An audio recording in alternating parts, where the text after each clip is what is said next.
No mundo ao seu redor existe um parasita chamado pecado, mas também existe a relação estabelecida por Deus com a humanidade, a aliança de Deus para restaurar todas as coisas. E é sobre isso que nós vamos ver hoje. Antes da gente começar, eu quero observar que todo o conteúdo desse vídeo é baseado no livro do Michael Gorin, missiólogo canadense. O livro se chama O Drama das Escrituras. Então, se caso você deseja ter mais conhecimento a respeito desse livro, o link vai estar aqui na descrição. Como vimos, a estrutura de Gênesis 1 até Gênesis 11 mostra o desenvolvimento do pecado na criação de Deus. Mas agora, em resposta à catástrofe de Gênesis 11, a Torre de Babel, o clímax ali do pecado, Deus ele se mostra um Deus restaurador através de uma pessoa, através de Abraão. E de fato, Abraão e seus descendentes são o tema principal do restante do livro de Gênesis. Deus chama Abraão para sair da sua terra, a terra de Ur, para sair da região dos seus pais e ir para um outro lugar, uma nova terra no qual Deus prometeu. E esse é um chamado radical, até mesmo para a gente que vive no século 21, que tem uma facilidade talvez maior em relação à comunicação e a transporte, porque ele precisa sair da sua região e ir para uma outra região, um lugar desconhecido. Sair da sua zona de conforto e ir para um lugar onde talvez ele experimentaria desafios maiores. Só conseguimos imaginar isso vagamente. Deixar para trás a casa, o país, a sua tribo e ir para um lugar incerto, ir para um lugar no qual teria um destino misterioso. Abraão é convidado a abrir mão de toda a sua segurança, de tudo aquilo que o povo de Babel considerou como um espaço seguro. Agora Abraão precisa deixar tudo isso para trás. Todos os símbolos de segurança e de autonomia foram deixados para trás através dessa atitude de Abraão. Abraão abre mão de tudo para obedecer a Deus. Para onde Deus enviar, ele parte com a sua esposa Sara, com o seu sobrinho Ló e com toda a sua família ampliada. Mas a questão principal é, qual é o propósito de Deus em meio a tudo isso? Ao limitar o seu foco em Abraão, será que Deus abandonou todos os outros povos? Os 3 primeiros versículos de Gênesis 12 mostram o que Deus deseja fazer através de Abraão, e é algo extremamente extraordinário. Deus promete algumas coisas a Abraão. Primeiro, fazer de Abraão uma grande nação. Segundo, abençoá-lo. Terceiro, engrandecer seu nome. Quarto, torná-lo uma bênção. Quinto, abençoar aqueles que o abençoam e amaldiçoar, julgar aqueles que o julgam. E por fim, abençoar todos os povos através da vida de Abraão. Os homens da terra tentaram construir o nome para si mesmo através da Torre de Babel, mas Deus rejeitou esse projeto e estabeleceu um projeto segundo seus propósitos. Agora, no entanto, Deus promete que engrandecerá o nome de Abraão e fará dele uma grande nação. Os troféus que o povo de Babel tentou obter para si mesmo, fama, sucesso, poder, engrandecer o próprio nome, são dádivas divinas gratuitas oferecidas a Abraão. Então aqui nós começamos a ver Deus respondendo ao que deu errado na sua criação. Por meio de Abraão, Deus trará à existência uma nação, Israel, que representará esse Deus e será de fato o povo de Deus em meio a todos os outros povos. Sendo que, por meio dessa nação, Deus abençoará todos os povos da terra. A palavra dinâmica abençoar expressa o propósito de Deus em oferecer vida plena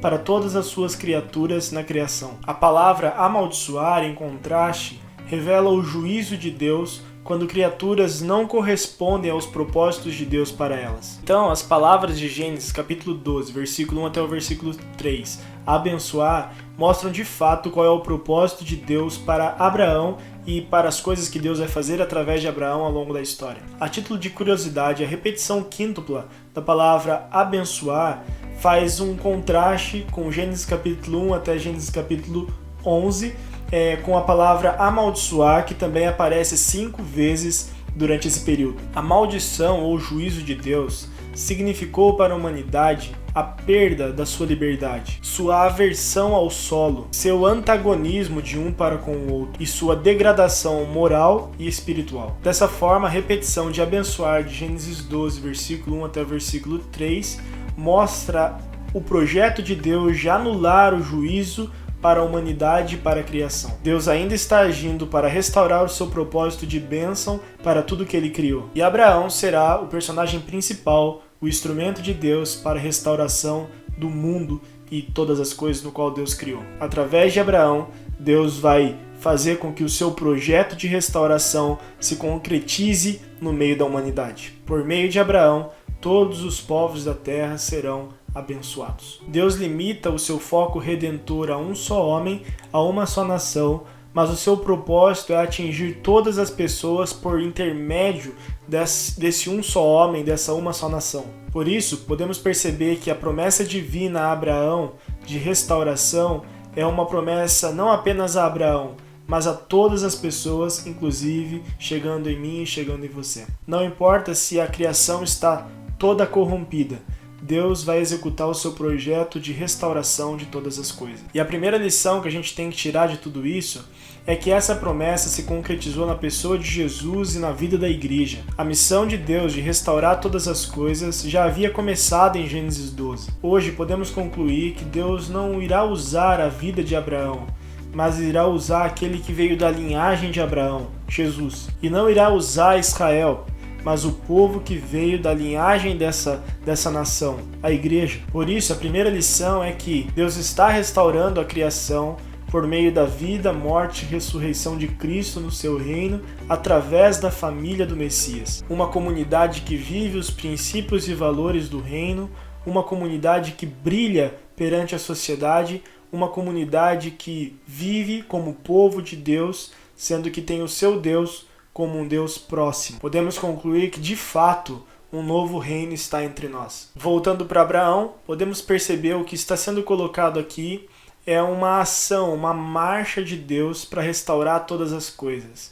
É o pontapé inicial da restauração divina para toda a criação. O pecado se difundiu na terra, mas o projeto de Deus está muito bem estabelecido, um projeto de redenção, um projeto de restauração. Gênesis 15 e 17 descreve o relacionamento de Deus com Abraão de uma forma de aliança. Assim, há 3 elementos principais na aliança de Deus entre Abraão. Deus promete um relacionamento pessoal, a transformação de uma família em uma nação, e Deus promete uma terra. Lembrando que todas essas promessas têm em vista o abençoar todas as nações. Outra lição que a gente pode concluir disso é que as bênçãos que Deus oferece é sempre um meio para abençoar outras pessoas e não um fim em si mesmo. Por isso, as bênçãos que Deus oferece a você é sempre um canal, é sempre uma ponte para abençoar e cuidar de outras pessoas e gerar transformação. As bênçãos que Deus nos oferece é para mostrar de fato que um novo reino está estabelecido entre nós. Olhando para a estrutura de Gênesis 25 até o 36, nós vamos ver a história de Isaac e seus 2 filhos, Esaú e Jacó. Dos filhos de Jacó surgem as 12 tribos de Israel. E durante a estrutura de Gênesis, nós vamos perceber que a narrativa vai se concentrar na história desses 12 filhos e como eles de fato se tornaram essas 12 tribos. E por mais que a história seja a respeito da bênção de Deus para todas as nações, a estrutura de Gênesis vai se concentrar nesses 12 filhos que se tornarão posteriormente as 12 tribos de Israel. E por isso, 3 elementos em particular são perceptíveis nessa história. Primeiro é que a promessa divina a Abraão é reafirmada para os seus filhos e netos, tornando Deus o Deus de Abraão, Isaac e de Jacó. Em determinado momento, Deus aparece a Isaac e vai reafirmar a sua origem, reafirmar a sua descendência, dizendo que a partir dele a sua nação também seria grandiosa, que a sua linhagem seria grandiosa. Abraão também recebe a promessa de que a partir dele a sua descendência seria próspera e alcançaria um grande número de pessoas. Desta forma, as promessas divinas a Abraão é reafirmada através da vida de Isaac e também através da vida de Jacó. A segunda característica dessas histórias, especialmente na história de Jacó e também na história de José, é que existe um colapso trágico nos relacionamentos familiares. A animosidade entre Jacó e Esaú mostra de fato que existe uma barreira, existe ali um relacionamento conturbado em meio a essa família. Uma inimizade que de alguma forma é levada para os seus filhos. José, que era o filho mais novo de Jacó, gera um certo desconforto entre os seus irmãos. Os seus irmãos simulam uma morte e vendem José para o Egito. E dessa forma a gente percebe que existe ali um relacionamento complicado entre eles. Deste modo, o padrão catastrófico que a gente vai perceber em Adão e Eva e através dos filhos de Adão e Eva, a gente vai perceber também acontecendo nessa linhagem escolhida por Deus para restaurar todas as coisas. E essas histórias não desculpam esse comportamento, mas nos confrontam com a dura realidade daqueles no qual Deus escolheu. Deus trabalhará por meio dessas pessoas para trazer restauração ao mundo, mas primeiro precisa trabalhar nelas e com elas para trazer reconciliação e maturidade. Na história de José observamos o seu desenvolvimento de um jovem mimado, egoísta e alienado para um líder maduro e abnegado e plenamente reconciliado com a sua família. O terceiro elemento que encontramos nessas narrativas é o cuidado providencial de Deus em meio aos obstáculos vividos por eles. As esposas dos patriarcas são estéreis ou são levadas para alguns haréns. Desastres naturais como a fome, por exemplo, ameaça esmagar aquelas famílias. Repetidamente, a estupidez dos patriarcas colocam em risco as suas próprias vidas, a vida das suas famílias e também os propósitos de Deus para com eles. E ainda assim, em meio a esse transtorno humano, permanece a promessa de Deus de que Ele abençoaria todas as famílias da terra por meio dessa família. Deus permanece fiel a Abraão, mesmo em meio a toda essa bagunça. Esse tema provavelmente está relacionado ao nome de Deus nessas narrativas, El Shaddai, o Todo-Poderoso. A providência de Deus é muito evidente na história de José.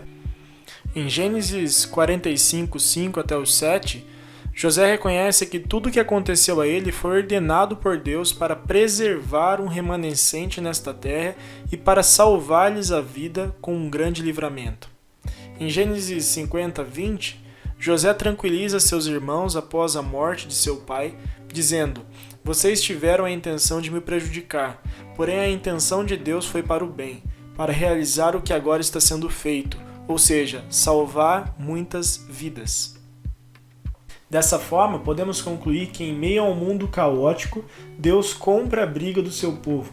Deus está ali como um Deus que providencia situações, que Deus providencia bênçãos em meio às maldições ou em meio ao caos que eles estavam vivendo. No final de Gênesis, nós percebemos que as promessas de Deus a Abraão se cumprem parcialmente. Os filhos de Jacó agora se tornam um grupo forte e vigoroso e passam a viver no Egito. Mas um novo rei que não conhecia José passou a governar o Egito. E essa observação ameaçadora significa o início de uma cadeia de acontecimentos que levará o povo de Deus a sofrer no Egito, mas também em ir a direção à sua terra prometida, a terra que Deus prometeu a Abraão. Dessa forma, nós podemos concluir que Deus está agindo na história para restaurar todas as coisas.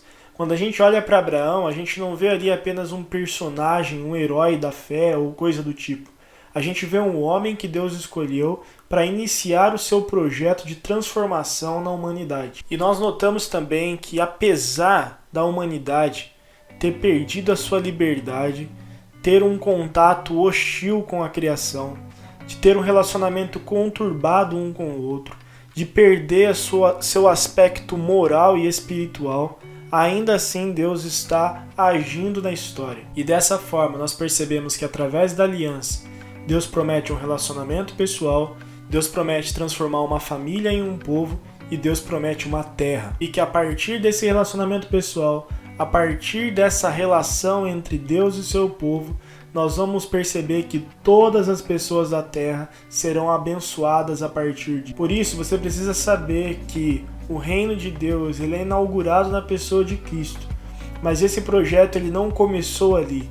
Foi um projeto em que Deus desenhou, arquitetou lá em Gênesis capítulo 12, quando Deus estabelece um relacionamento pessoal e Deus também estabelece a relação dele com o seu povo. E é nesse momento em que Deus mostra de fato que a partir de Cristo, o relacionamento pessoal que ele nos oferece em Cristo, e a partir da sua igreja, que todas as coisas, que o cosmos, que a criação será restaurada. Mas antes a gente precisa lembrar que depois de Gênesis, o povo de Deus ainda passou por alguns percalços até chegar na pessoa de Cristo. E no próximo vídeo a gente vai ver um pouquinho a respeito disso. Muito obrigado por ter acompanhado esse vídeo, deixa aí um like, se inscreva nesse canal e se caso você perdeu algum vídeo anterior, você pode acessar que o link vai estar aqui na descrição. Beleza? Forte abraço e até mais. É nóis!